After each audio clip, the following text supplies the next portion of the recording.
Avec une université pluridisciplinaire proposant de nombreuses filières, Limoges est une ville attractive tant au plan national qu'international. Depuis un peu plus de 30 ans, l'association Accueil Famille Étudiants s'emploie à créer du lien avec ces jeunes gens venus de l'étranger. Elle a été créée en 91 parce que des professeurs universitaires avaient constaté que les étudiants ne rentraient jamais dans des familles françaises.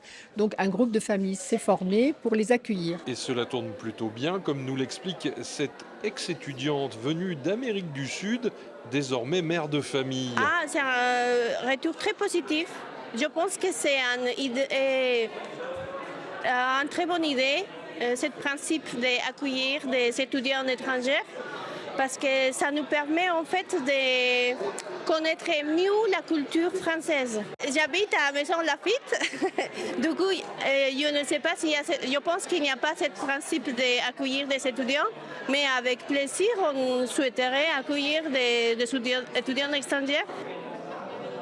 À chaque rentrée universitaire, l'association organise une réunion qui permet aux familles et aux étudiants de se rencontrer. C'est simple comme bonjour. Ça se passe comme ça, dans cette salle. On se rencontre, on discute et puis on voit si ça peut fonctionner. Voilà, c'est tout à fait facile. Ça fait un an, j'ai parlé avec deux familles au début. Et avec eux, la conversation était plus facile en fait. Et c'était très bien. Et c'est très bien pour moi cette année. C'est très bon d'avoir eux comme support et pour passer du temps. C'est difficile si tu déménages dans un autre pays entièrement différent et tu connais personne et tu connais pas la langue. Bern est toujours satisfait de rencontrer des jeunes d'un autre pays qui ont besoin de parler français ou de se mêler à des familles pour connaître un petit peu plus de la vie en France. Et c'est vraiment touchant d'avoir quelqu'un à qui on peut compter, à qui on peut discuter parce que parfois on se sent vraiment seul quand on n'a pas vraiment de famille ici et ça peut être notre deuxième famille. On n'est pas là pour remplacer les parents, on est là pour les aider à vivre l'éloignement, les aider à s'intégrer, partager toutes nos cultures. Donc c'est de la solidarité, de la fraternité et du partage. Ça fait 16 ans qu'on est engagé et donc du coup c'est vrai que on a découvert la Corée, le Vietnam, le Taïwan, la Chine. On est spécialisé en Chine quand même. Voilà, le Sénégal, l'Équateur et puis pour la dernière en date Madagascar. Et à chaque fois on découvre la culture du pays à travers l'étudiant. On a des familles avec des adolescents, des petits-enfants et cette année on a essayé de recruter un peu plus de familles avec de jeunes, parce que les étudiants qui arrivent en master, ils sont quand même assez jeunes. Après, on a des doctorants aussi qui sont beaucoup plus âgés. Et c'est la première fois, même si je suis à Limoges depuis 2019, mais puisque je suis venue au mauvais moment avec le Covid, il n'y avait pas des associations. Donc cette fois-ci, quand j'ai trouvé les annonces, j'ai dit que je ne vais pas rater cette occasion. Oui, c'est un accueil, ça c'est sûr. Quand j'ai eu besoin d'aide, ils ont été là pour moi. Et même mes parents, ils ont été contents de savoir qu'il y a des gens ici qui sont fiables, tu vois, qui sont là pour moi en fait. C'est en fait l'envie de partager, le partage.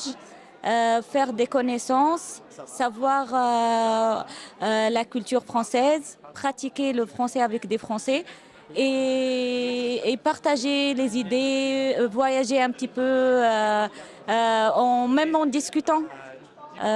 Et avoir l'opportunité de connaître des nouveaux gens et tout. Des fois on cherche nos mots, des fois on triche un peu avec l'anglais, mais en fait on se débrouille toujours avec des gestes, en montrant des objets, voilà. Ces étudiants, vous les rencontrez à quelle fréquence ? En général, on s'engage à les recevoir à peu près une fois par mois, mais suivant les liens qui se créent. La dernière, je pense qu'elle était à la maison toutes les 2 semaines, voilà. Oui, il y a eu quelques difficultés. C'est pas trop difficile comme si on apprenait l'allemand. C'est encore du langue latine, il y a des similarités, des grammaires et tout. Mais l'accent, c'est difficile. On n'a pas un accent pareil. Il faut, pour apprendre des sons, c'est en... Elle est modeste parce que quand elle est arrivée, elle parlait déjà bien français. Elle a un peu plus de mal à l'écrit, mais à l'oral, non, elle parle bien, elle a un bon vocabulaire. On ne lui en a pas appris tant que ça. Bon, peut-être que celui qu'on a appris d'ailleurs, c'est celui qu'on n'apprend pas à l'école. En quoi consiste le travail, l'accompagnement proposé par les familles?